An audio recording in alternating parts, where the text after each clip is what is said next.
एक सवाल है, जब आप दर्पण में देखते हैं मतलब शीशे में, तो क्या आप पूरी तरह यकीन कर सकते हैं कि जो सामने दिख रहा है वही आप हैं? क्योंकि अथर्व ने भी यही सोचा था। अथर्व वर्मा 27 साल का एक वीडियो एडिटर जो पुराने किराए के फ्लैट में दिल्ली में रहा करता था और देर रात तक काम करता और अकेले रहता। और एक चीज़ अथर्व को दर्पण पसंद नहीं थे, क्योंकि बाथरूम में लगा हुआ पुराना भारी शीशा किनारों पर हल्की सी दरार थी उस पर। मालिक ने उस फ्लैट के ने कहा भी था अथर्व से कि ये दर्पण मत हटाना, पीछे टेंडेंट्स को इसे अजीब लगाव है। पिछले टेंडेंट्स जो पिछले किराएदार रहते थे उनको इस दर्पण से अजीब ही लगाव था। ये सुन के अथर्व हंस पड़ा। छी, पुराने टेंडेंट्स का अब क्या करना है। पर फिर भी उसने उस दर्पण को नहीं हटाया। लगभग पहली रात के 1:40 हो रहे थे। अथर्व ब्रश कर रहा था अपने बाथरूम में और उस आईने में उसने देखा अपना चेहरा। सब कुछ सामान्य था, सब चीज़ स्थिर थी, लेकिन फिर उसने जैसे ही सिर झुकाया और जब ऊपर देखा तो दर्पण में अथर्व ने सिर नहीं उठाया। वो मतलब उसे दर्पण में झुका हुआ ही दिखाई दे रहा था। दर्शकों, अगर आपने अभी अवचेतना में अपनी आंखें झपकाई तो वही हुआ था आपके साथ जो अथर्व के साथ हुआ है। थकान से शायद वो सोच रहा था कि उसे ऐसा दिखा। उसने मुंह धोया और फिर जब उस दर्पण में देखता है तो अब उसकी रिफ्लेक्शन, अब उसकी परछाई उस आईने में हिल रही थी, लेकिन कुछ सेकंडों के पीछे से। मतलब रिफ्लेक्शन ने हल्की सी मुस्कान दी उसको, क्योंकि अथर्व शॉक में आ गया, क्योंकि रियल अथर्व जो देख रहा था उस आईने में वो तो हंसा ही नहीं।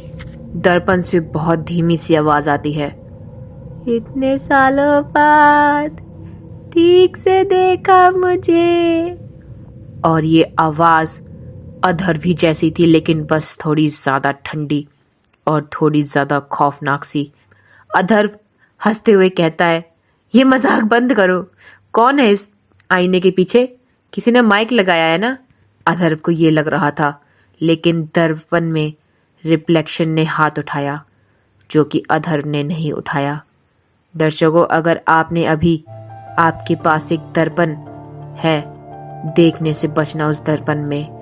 रात को तो वैसे भी आईने के सामने या साथ नहीं सोते, तो समझ जाइएगा कहानी अभी खत्म नहीं हुई है, कहानी चल रही है।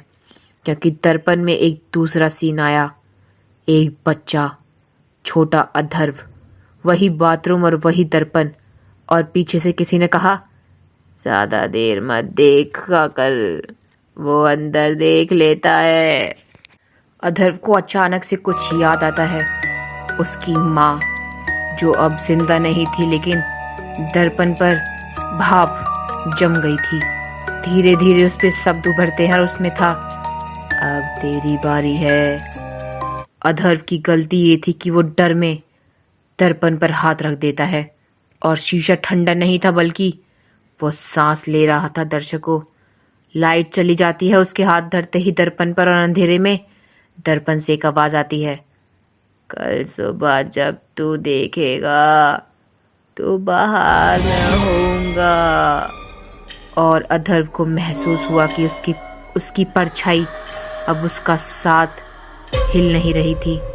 उसकी परछाई उससे अलग हो गई थी। कल रात जब अथर्व बेहोशी से उठता है तो वो सोचता है कि कल रात उसके साथ क्या हुआ था। उसके दर्पण ने उससे बात की थी। उसकी परछाई जो उसका साथ छोड़ चुकी थी अलग हो गई थी उससे। और दर्पण ने अथर्व का जब बेहोश हुआ था उससे जस्ट पहले कहा था, तू अभी जाएगा, सुबह मैं बाहर होऊंगा। अथर्व की जैसे ही सुबह आँख खुलती हैं तो कमरे में धूप आ गई थी। सब कुछ सामान्य सा लग रहा था, लेकिन और वही सबसे डरावनी बात तो ये थी कि अगर डर के बाद सब कुछ नॉर्मल लगे तो समझ लेना खतरा आपके आसपास है, खतरे ने दस्तक दे दी है। लेकिन अथर्व के बाथरूम का दरवाज़ा आधा खुला हुआ था। उसको याद आता है कि माँ की आवाज़, अगर कभी दर्पण अजीब लगे बेटा तो सुबह सबसे पहले उसे मत देखना। और जैसे ही अथर्व को उसकी माँ की बात याद आती है, अथर्व जहाँ था वहीं रुक जाता है। फिर भी उसने ना चाहते हुए बेमन से दर्पण की तरफ देख लिया और दर्पण में एक रिफ्लेक्शन थी, लेकिन आंखों के नीचे गहरे काले साए थे उस दर्पण में और होठों पर अजीब सी शांति। चेहरा बिल्कुल रिएक्शनलेस, जैसे वो कई सालों से इसी पल का इंतज़ार कर रहा हो। और वो धीरे से कहता है, देखो मैं कितना ठीक लग रहा हूँ।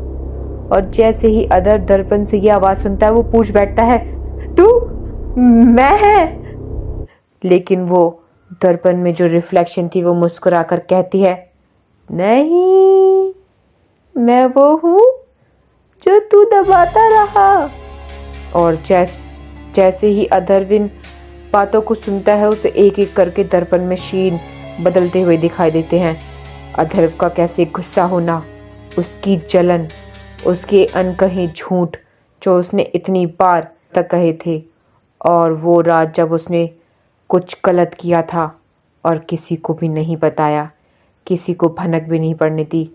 और फिर से उस दर्पण में लगी हुई रिफ्लेक्शन फुसफुसाकर कहती है मुस्कुराकर, तू मुझे यहीं छोड़ आया था, है ना?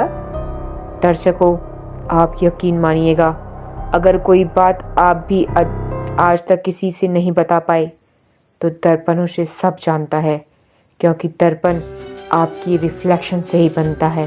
दर्पण पर फिर भाप अपने आप जमने लगी और उस पे अपने आप 3 नियम उभर कर आने लगे। दर्पण में अपना नाम मत लेना। दर्पण के सामने जब तुम खड़े हो, उसे देख रहे हो, तो उसमें कभी अपना नाम नहीं लेते। अपनी आंखों से ज़्यादा देर तक उसे नहीं घूरा करते। और अगर रिफ्लेक्शन पहले तुम्हारी तरफ देखकर मुस्कुराने लगे, अगर तुम नॉर्मल ज़िंदगी में नहीं मुस्कुरा रहे हो तो भाग जाना, मत रुकना। लेकिन गलती तो अथर्व से यही हुई। वो रिफ्लेक्शन जब मुस्कुराई अथर्व के सामने तो अथर्व जम गया था। उसके जैसे पैर पकड़ लिए हों और वो हिल भी नहीं पाया। अथर्व को फिर अलग झटका तो ये लगता है कि जैसे ही वो दर्पण में देखता रहता है, उसकी रिफ्लेक्शन ने अचानक से आंखें झपकाईं। बल्कि अथर्व ने नहीं, फिर रिफ्लेक्शन से शीशे पर हाथ अपने आप रखने लगे और इस बार हाथ बाहर की तरफ निकल के आने लगा। अथर्व रोते हुए कहता है, मुझे छोड़ दे, मुझे छोड़ दे।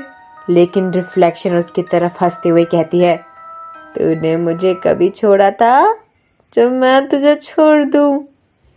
और अथर्व को अब लगने लगा कि उसके पीछे कोई खड़ा है, लेकिन कमरे में कोई नहीं था।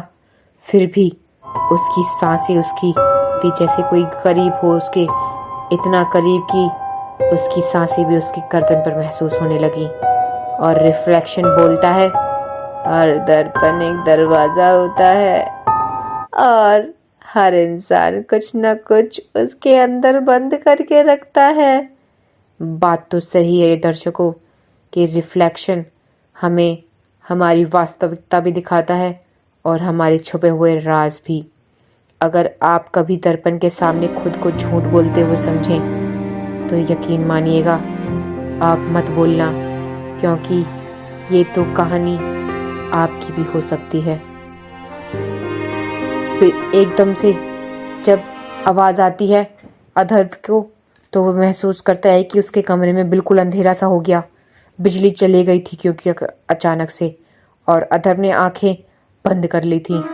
जब वो खोलता है तो देखता है दर्पण के अंदर था वो, और बाहर उसकी जैसा कोई और मुस्कुरा रहा था जो इंसानी नहीं। जब आप दर्पण के सामने खड़े होते हैं और अचानक आपको लगता है कि आप खुद को पहचान नहीं पा रहे, तो कैसा लगेगा आपको? अगर वो एहसास सच हो गया तो जी पाएंगे आप? अधर्व ने आंखें खोली जैसे ही तो वो देखता है कि चारों तरफ सिर्फ काला नहीं था बल्कि हजारों दर्पण थे। हर दर्पण में अधर्व का अलग रूप, गुस्से वाला, कभी रोता हुआ, कभी हंसता हुआ और कभी चुपचाप देखने वाला। और हर रिफ्लेक्शन में उसे दिख रहा था, इंसान एक नहीं होता अधर्व, वो बस एक को बाहर रहने देता है। अधर्व पूछता है, बाहर रहने देता है? नक्स का मतलब? एक दर्पण आगे आकर कहता है, वही जिससे सब कुछ शुरू किया था। फ्लैट में अब दूसरा अधर्व था। वो मुस्कुरा रहा था, अपने लिए कॉफ़ी बना रहा था, तभी फ़ोन उठा रहा था और पड़ोसी से पूछता है, सब ठीक है? और वो जवाब देता है, हाँ, पहले से बेहतर।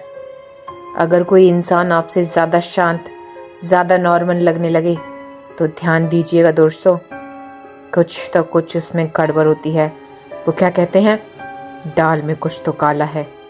रिफ्लेक्शन में बोलता है, तू कमज़ोर था, डरता था और मैं नहीं, इसलिए तेरी जगह अब दर्पण के अंदर है और मेरी बाहर।